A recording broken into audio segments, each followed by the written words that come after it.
effectivement, au nom du camarade président, le capitaine Ibrahim Traoré, nous venons donc de procéder à la remise des clés d'un premier lot de bus ici au ministre d'État en charge de la mobilité, qui à son tour a remis donc ces clés-là au premier responsable de la Sotraco.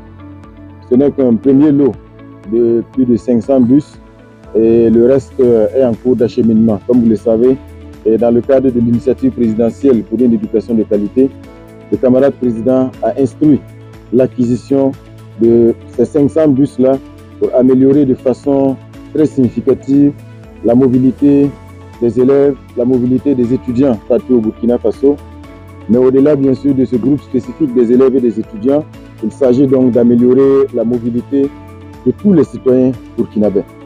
Donc en remettant les clés de ce premier lot de bus ce matin, j'ai également engagé le ministre d'État à en prendre le plus grand soin et surtout à en faire un bon usage afin que ça puisse améliorer la mobilité de tous les citoyens burkinabés et surtout que la gestion et la maintenance puissent être donc à la hauteur et faire en sorte que ce soit des acquisitions durables.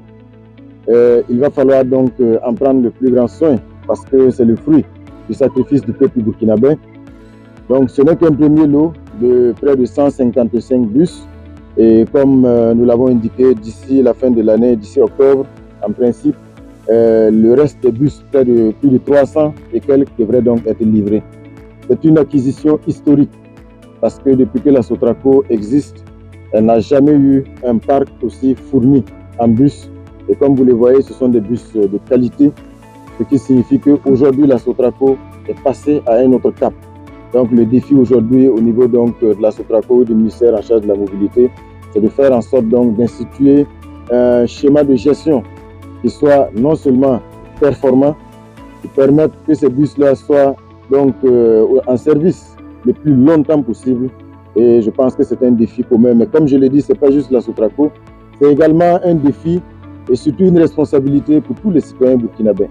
Chaque client qui emprunte ces bus-là a sa responsabilité également.